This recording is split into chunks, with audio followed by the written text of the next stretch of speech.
Do do do do do do do do do nee, nee, nee, nee, nee, nee. Okay, that was me doing the intro music that's done by Phil Coffey, aka Max Phil. Thank you so much for that. We appreciate that.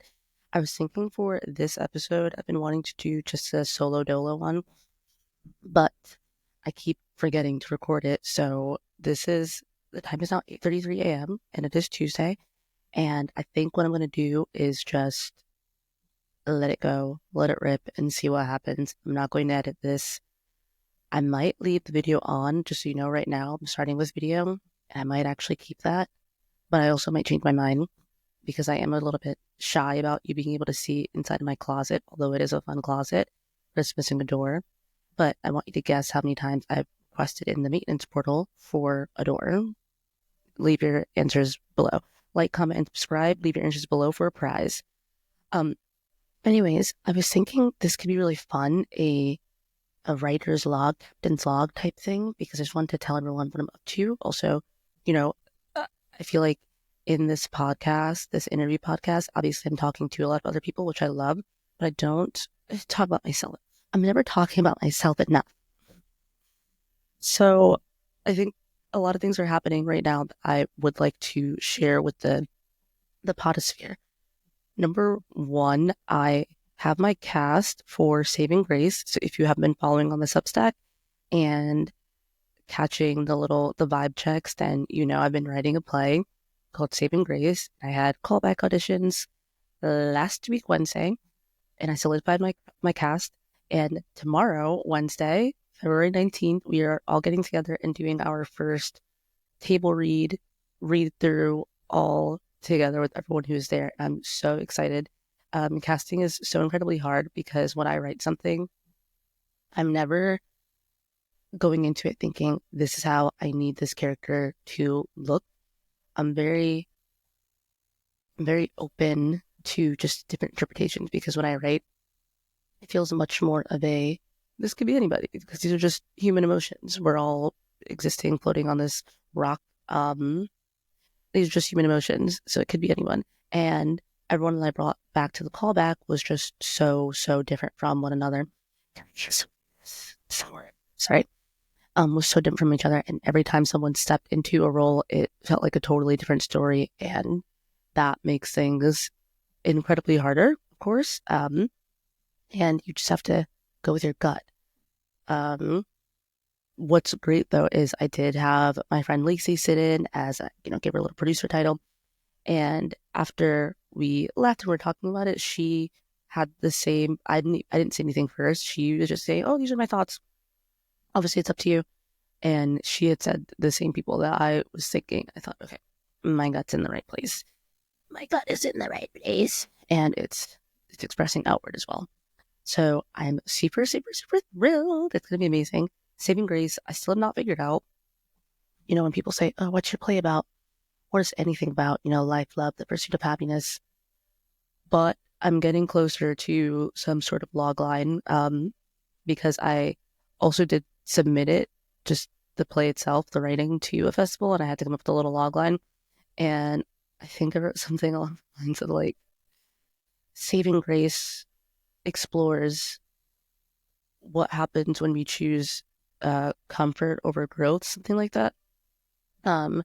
Everything is just about decisions. That is what I like to think about: time and decisions. Those are, I feel like, big major themes in everything that I write. We're always playing with time in some way, or everything is just about like major decisions, which is just life, right? Life is just about decisions. Decision fatigue. That's why Steve Jobs wore that. It was Issey Miyake, right? Issey Miyake sweater and jeans and sneakers all the time, so you wouldn't have to think so hard about creating beautiful products that have really advanced our lives. Because here I am on this MacBook and here I am taking a call from my iPhone.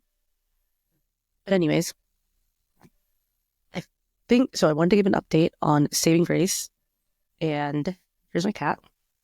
I want to give an update on Saving Grace. That's something I definitely want to do. And I will be making regular updates just about more on how I'm feeling, how the process is going in the Vibe Check newsletter. So make sure you're subscribed to that, cabchows.substack.com. I do want to give a little plug to Wednesday, March 5th, I think it is, the first Wednesday in March. That's not, I'm looking, yes, Wednesday, March 5th, Cabbage House is having its first real event, and Gyug Spoo is going to be our little philosophy professor. We're going to explore themes of the self and other drugs, and it's going to be really, really great. You can also find more info about that at cabbagehouse.substack.com. And if you are located in New York, you should come because it's just a really cool thing. I like to describe it as, I want to put emphasis on, we are very open to disagreeing there. That is a big thing. I don't like echo chambers. We're disagreeing, but we're also respecting each other. We we come to this place for magic, you know.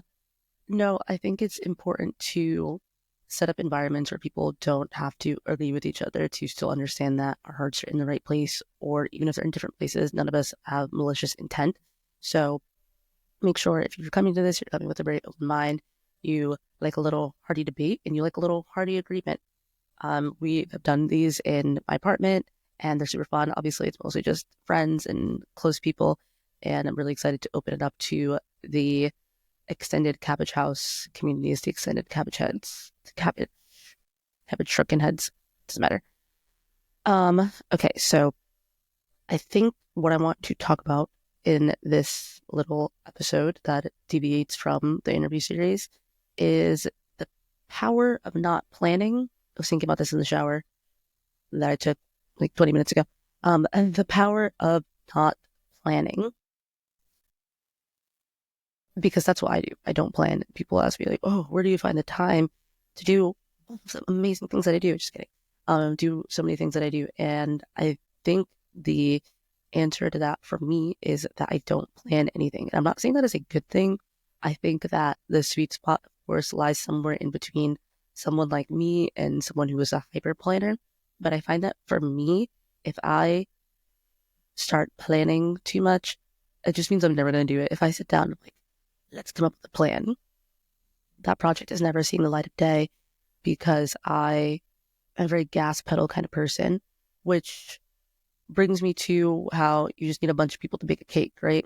Because I've hired a stage manager for this production of Saving Grace, and already my life is so different.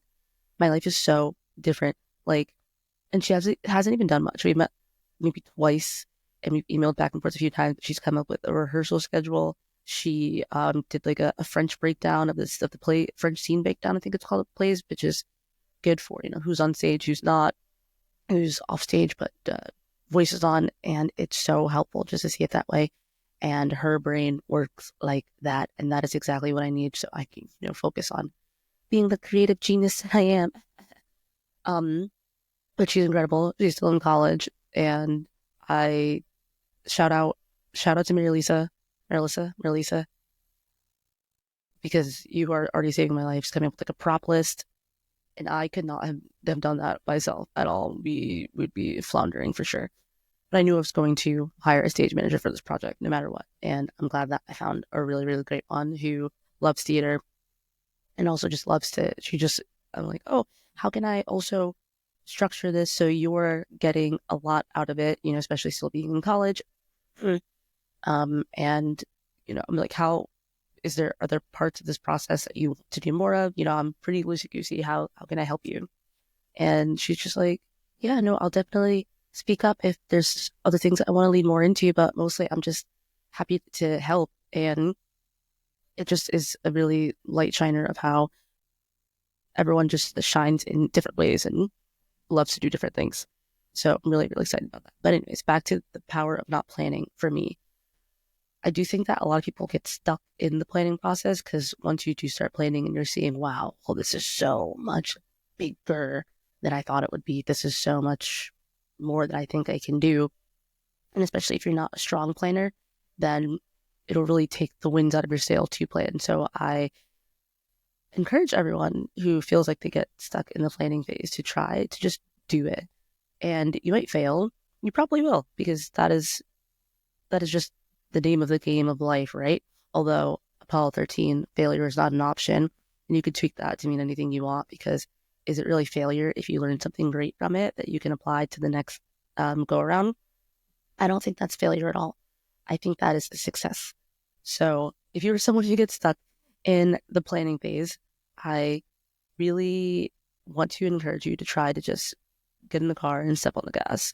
Put your seatbelt on, but just step on the gas and see what happens. And by that, you know what I mean, right? Put away the planner, put away the notebook, and just sit down and do it. I know I'm in like the writing subreddit. First of all, what is it about writers that they come off so pretentious? What is that? It is crazy. I think just out of all the artists, and maybe it's just because I am a writer, and so I hear more about them, I see more things, but they just come off so pretentious, so tiring. Like, I think a lot of them really buy into the glass of whiskey, late night, alcoholism, writing, writing, writing. And I guess it's because writers are, by way of it, just big old thinkers, because you have to get a bunch of words on paper to express your idea, how it is trying to be expressed. And I think that a lot of writers try to be understood rather than to understand. Well, that's not true, because you have to understand a lot.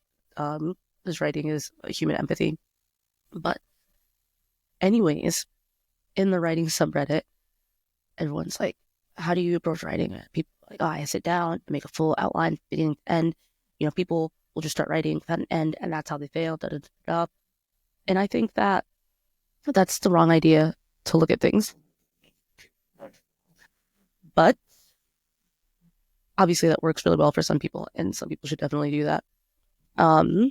So I'm thinking, if you just kind of sit down at your desk and start typing away, maybe some kind of magic will happen. Maybe not, but I think it's good practice to just sit down and do things. I had a professor once who was talking about how people always wait until they're inspired to do something, and oh, I can't produce this magic unless I am, just really feeling inspired to do so. And this professor, sorry, my head is, I'm thinking, this professor basically shone a light on, if you want to do this as a profession, you can't just sit around waiting for lightning to strike. Sometimes you just have to sit down and do your job.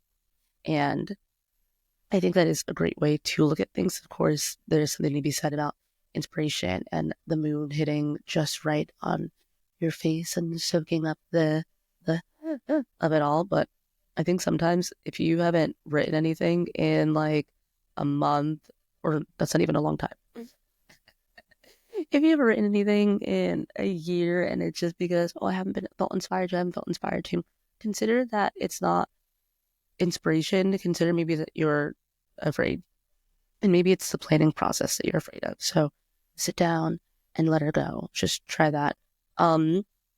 What helped for me is turning the Substack into the vibe check and creating these images to go along with the writing that I was doing, because something about traditional blogging just was really giving me the heebie-jeebies. I just did not like it. I didn't like seeing my words on just like this blank white internet paper. It just really, I didn't like it at all. And so I find that I really look forward to writing the inside the cabbage head section of the vibe check, because it just feels more fun. And so I think you have to find what feels fun for you as well. I think that's the power of not planning. We're only at like 15 minutes. I'm gonna ring this out for 15 minutes more. What I think I want to talk about next is, I'm gonna keep talking about the power of not planning. I'm thinking about what I was doing the callbacks for Saving Grace, and thinking about being an actor myself. And so much magic happens when you just get out of your head, when you're really just letting yourself live in that character, letting her rip. Because it's just about feeding into your gut, getting into those that safe space that you can explore that mind-body connection. And maybe there's something about being physically active in that too, the mind-body connection. Maybe there's something about doing yoga. Maybe there's something about just coming up with a workout practice that feels good for you. And people who know me are saying, Shanita's talking about working out. I get physical these days, so don't worry about me. Worry about you. But there's a Substack I follow, I think. Maybe I don't follow it, but it's about the power of going for long walks. You're talking the power of going on long walks. And this person talks about how that healed them, just kind of putting your phone away and going for a really, really long walk. And I like to do that. I like to, because especially I feel like in New York, you can't get lost. It's a grid system. Follow the grid. So leaving your phone at home and going for a walk, taking in everything, maybe bringing a pen and paper with you, and not really to jot down notes. I am not a doodler, but when I go for a walk, I will but if I get so inspired to put pen to paper on anything, it is to make a little doodle. And it is not a good doodle. It does have to be right. There's no good, bad here. It's just a doodle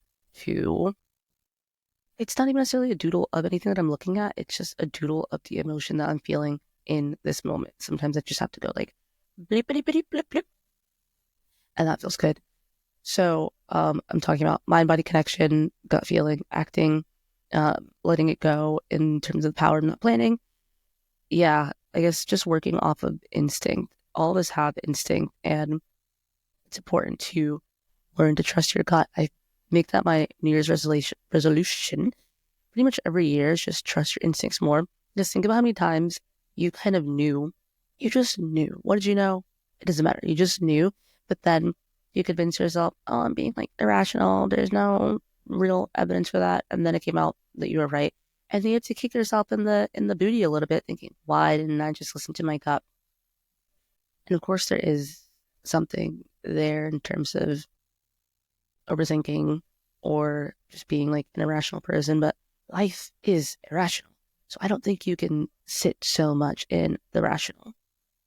You a lot of times just have to go on a feeling, and people might ask you, oh, why do you feel that way? Da, da, da. And just go, I don't know, I just know. I always say, like, I'm a witch, I'm a psychic witch. What that really is just kind of pattern recognition. And it's not even like a conscious pattern recognition. It's just like anytime these traffic lights have lined up this way, this has been the result. So therefore, I can conclude that because these traffic lights are lining up this way, this will be the result. Of course, I leave myself open to that not being the result, but a lot of times that is. So I think that we need to lean into trusting our guts more. Yes.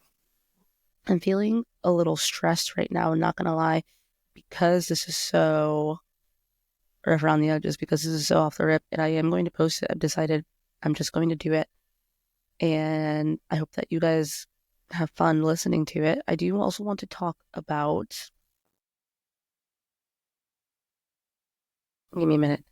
I do want to give a moment in this podcast to talk about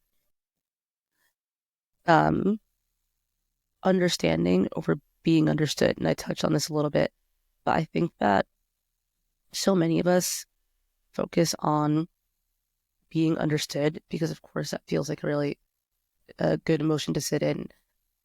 You want to be around people who make you feel understood. That's super important. But I think now more than ever, we need to put some focus in also understanding each other. Because if we're putting focus on understanding each other, then surely everyone will feel understood, right? I think it's important in discussions when you really disagree with each other to be able to take away one or two things that you understand that person is saying, even if you don't totally agree with it. You don't have to agree with something that you understand. Oftentimes I'll watch a movie, not oftentimes, that's just a word that I say sometimes. I'll watch a movie and maybe I won't like it. And then someone will say, oh, I think that you just didn't get it. No, I definitely got it. I just don't like it. It's just not my cup of tea. And I think we can apply that to discussion with people that we disagree with as well. Sometimes I'll be in conversation with a person and they will iterate and reiterate their point that I have understood, and they'll do it in so many different words in so many different ways. And I have to say, hey, I understand what you're saying. I just don't agree. And that's fine. But I totally understand. And I think that can be really frustrating because I do think that somewhere along the lines it was put out there that um you can like anything you understand, or um uh just like understanding was the key to agreeing. But the truth is sometimes you just understand and that's not for you, and that is fine. You can still appreciate it, accept it. You can also not appreciate it and not accept it, but still understand where that person is coming from, where those thoughts arose from, arose from. And I think that's really important to sit in. But I've been wanting to talk about that for a while. Understanding versus being understood. One time, long ago, my friend, brilliant woman, I think I brought this up to her too, because it's like this stuck in my head for a long time. But she, I think, I don't know what the situation was, but she turned back and looked at me and she says, you know, my mother often told me that sometimes it's better to understand than to be understood. And I think it's also nice to be understood, of course. I don't think there's anything that can replace that, but I do think that there is importance in understanding people, especially today. I'll just say it, I'll just name it. In a time where division is so great and everyone is yelling at each other, everyone is so mad at each other, I think we would do better to understand each other. I think that we would do better to understand why people who seem to be so filled with hate seem to be that way. I think a lot of it is fear-based, and a lot of people are really, really, really, really, really scared. I think that the American country, while built on rebellion, is also built on fear. I think it's kind of a fear-based country. Maybe I'll talk about that in the vibe check. I want to talk about one more thing, and then I'm gonna sign off. I want to talk about, and I'm gonna talk about this in the vibe check to expand on it more. I think I'm gonna do like a scatter plot examples. I want to talk about horniness versus cringiness, because I think that I've decided recently that there is a big difference. Because I've been using the word corny a lot, and why have I brought this word back? I think I've said this more than I even said in the 90s, and cringe became like a huge thing on the internet. Like, I may be cringe, but I am free. And I think for me, the difference in those two, what would you call them? Feelings, actions, those two qualifiers, is that horniness is insincere and cringe is sincere. Cringe, you're doing something that is extremely genuine and sincere, and therefore it feels like because you are exposing a part of yourself, a beautiful part of yourself. Well, we hope a beautiful part of yourself, right?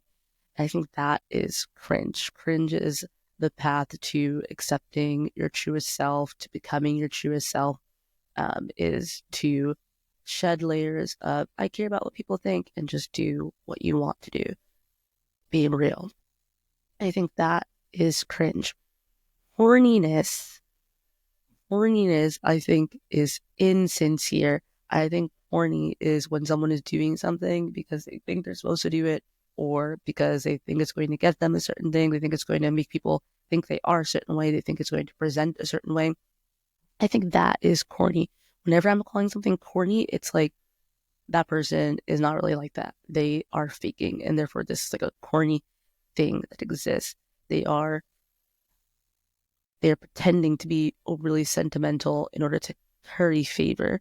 That is what I think. When I'm saying corny, at least, that is what I'm talking about. I'm not saying corny to hate on someone. I'm usually saying corny like, person right there is not real, or whatever she said on that plane. So that is my definition, corny versus cringe. Okay, I don't really feel like rambling anymore on this, but I do think I'll do another one of these. I don't know how many artists like us episodes I've done or I've published, but I'll do a more regular thing in terms of however many I published, let's say I published 7 just now. I don't think I did. Let's say I published 5. The 6th will be me, just me. And so I'll do like another 5, and the 6th will be just me, and I'll plan it out better. But I do like that it's kind of off the cuff. But maybe I'll come up with just bullet points. I want to talk about this. I want to talk about that. I want to talk about this. So I'm not just rambling.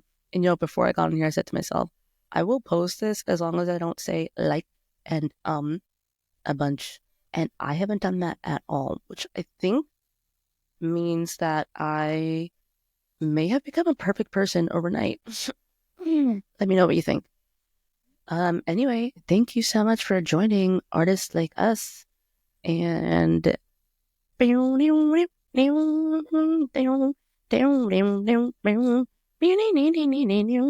I say, what's the outro?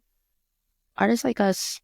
If you know someone who should be an artist like us, head to cabbagehouse.xyz/artists like us and fill out the form if you want to be an artist like us.